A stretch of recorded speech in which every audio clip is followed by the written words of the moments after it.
RCB ಮತ್ತು Punjab final match ಇತ್ತು. ಮೂರನೇ ತಾರೀಕಿಗೆ ಮ್ಯಾಚ್ ಇತ್ತು, ಮುಗೀತು. ಈಗ 3-4 ದಿನ ಆಯ್ತು. ಈಗ ಆದ ನಂತರ ಎಷ್ಟೋ ಜನ ಸತ್ರ ಅಲ್ಲಿ. ಅದು ಯಾರೂ ನೋಡಲೇ ಇಲ್ಲ.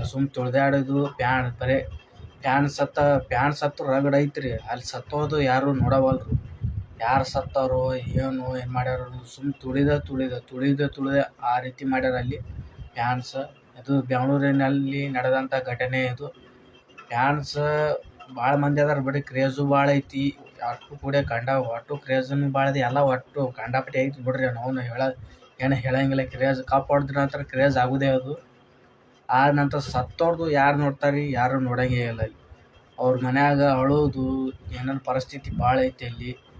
ಅವ್ರು ನೋಡೋರು ಯಾರು? ಅವ್ರು ಏನರ ಸಿದ್ದರಾಮಯ್ಯ, DK ಶಿವಕುಮಾರ್ ಅವ್ರು ಏನು ಹೇಳ್ಯಾರಪ್ಪ ಅಂತಂದ್ರೆ, ಕಪ್ ಹೊಡೆದೇವಿ, ಎಲ್ಲ ಶಾಲೆಗಳೂ ರಜೆ ಮಾಡಿಸೋಣ ತಂದಿದ್ದಾರೆ. ಅವರು ರಜೆ ನಮ್ಮ RCB ಕಪ್ ಹೊಡೆದೈತಿ, ರಜೆ ಕೊಟ್ಬಿಡು ಒಂದಿನ ಅಂತೇಳಿ DK ಶಿವಕುಮಾರ್ ಅವರು ಇದು ಹೇಳ್ಯಾರ.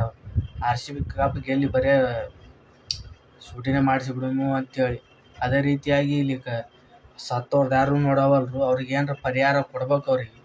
ಅವ್ರು ಮೋಸ್ಟ್ಲಿ ಅವ್ರ ಮನೆಯವ್ರು ನೋಡಿದರೆ 17 ವರ್ಷ ಆಯ್ತು ರೀ ಕಪ್ ಹೊಡಿಲಾರ್ದೆ. ನನಸಾಗಿದೆ RCB ಅವರಿಗೆ, ನನಸಾಗಿದೆ ಬಿಡ್ರಿ.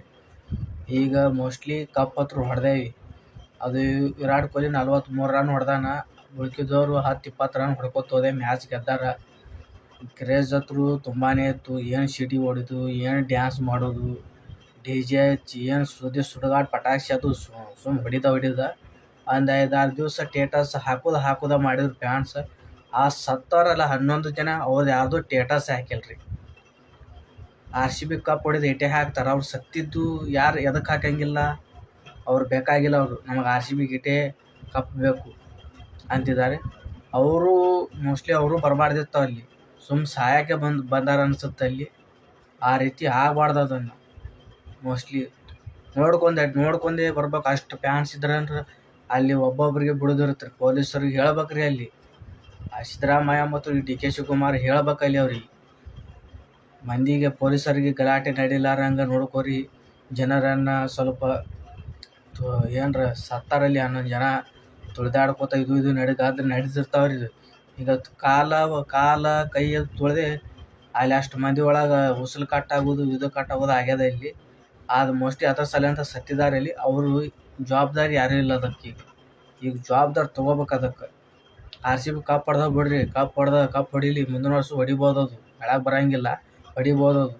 ಈಗ ಸತ್ತೋರ್ದು ಯಾರು ಕೊಡ್ತಾರೆ? ಯಾರು ಕೊಡೋಂಗಿಲ್ಲ. ಅವ್ರವರೇ ಮಾಡ್ಕೊತ ಹೋಗ್ಬೇಕಾಗತ್ತೆ. ಅವ್ರು ಏನರ ಸ್ವಲ್ಪ ಅವ್ರು ಸಹಾಯ ಮಾಡ್ಬೇಕು ಅವ್ರಿಗೆ. ಆಗ್ಲಿಕ್ಕಂದ್ರೆ ಬಂಗಾರದತ್ತ ಮಕ್ಳು ಇದಿರ್ತಾವ್ರಿ. ತಾಯಿ ಅಳ್ದು ನೋಡಿ ಒಂಥರ ಆಗಿರ್ತದೆ ನಮ್ಗೆ. ನೋಡ್ಬೇಕಲ್ಲಿ. ಮೊದಲು ಪಂಜಾಬ್ದವರು ಟಾಸ್ ಗೆಲ್ಲನ ಬಾಲಿಂಗ್ ತೋತಾರ. ಅವರು RCB ಅವರು ಬ್ಯಾಟಿಂಗ್ ಆಡ್ತಾರೆ.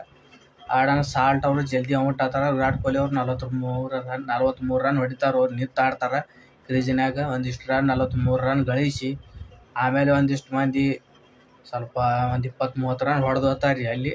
ಅದೇ ಮೋಸ್ಟ್ಲಿ ರನ್ ಆಗಿದ್ದವ್ರಿಗೆ. ಅದು ರನ್ ಹೊಡಿಲಿಕ್ಕಪ್ಪ ಅಂತಂದ್ರೆ ಅವ್ರು ಮ್ಯಾಚ ಸೋಲು ಗ್ಯಾರಂಟಿ ಇತ್ತು. ಅದು ಮ್ಯಾಚ ಹೋಗ್ಬಿಡ್ತಿತ್ತು ರೀ ಅಲ್ಲಿ. ಹವಾನೆ ಟುಸ್ ಅಂದ್ಬಿಡ್ತಿತ್ತು. ಅದಕ್ಕೆ ಆ ರೀತಿಯಾಗಿ ಚಲೋದ್ನಾಗ ಕಂಬ್ಯಾಕನ್ನು ಮಾಡಿ ಗೆದ್ದರವರು. ಕಡೆ ಪಂಜಾಬ್ದವ್ರು ಏನಿಲ್ಲರಿ, ಶ್ರೇಯಸ್ ಅಯ್ಯರ್ ಔಟ್ ಆದ ಮ್ಯಾಚ ತಿರುಗಿಬಿಡ್ತಾವೆ. ಅದು ಕ್ಯಾಂಡಿಡೇಟ್ ಯಾಕೆ ಜಲ್ದಿನೇ ಔಟ್ ಆಗ್ಯದ. ಅದು ನೋಬಾಲ್ ಆಗ್ಯದ ಏನೇ ವಿಷಯ ರೀ. ಅವನವನು ಇನ್ಸ್ಟಾಗ್ರಾಮ್ದಾಗ ಸುಡುಗಾಡು ಬರಾಕತ್ತಾವ. ನೋಬಾಲ್ ಆಗ್ಯದ ಅನ್ನೋದು ಗೊತ್ತಿಲ್ಲ, ಏನಾಗ್ಯದ ಗೊತ್ತಿಲ್ಲ. ಹಂಪರ್ ಏನು ಕೊಡ್ತಾನೆ ಅದೇ ರೀತಿಯಾಗಿ ನಡೆದೈತಿ ರೀ ಅದು ಮ್ಯಾಚ್. ಅದು ಮುಗ್ದ ತಿರುಗಿ 4 ದಿನ ಐತಿ ರೀ ಮ್ಯಾಚ ಮುಗಿದು. ಈಗ ಮುಂದಿನ ಸಲನೂ ಹೊಡಿಬೋದು ಕಪ್. ಈಗ ಆಲ್ರೆಡಿ ಕಪ್ ಹೊಡೆದೈತಿ. ಮುಂದಿನ ಸಲ ಹೊಡಿಬೋದು. ಈಗಲೂ ಹೊಡಿಬೋದು. ಹೊಡೆದಾಗ ಕಪ್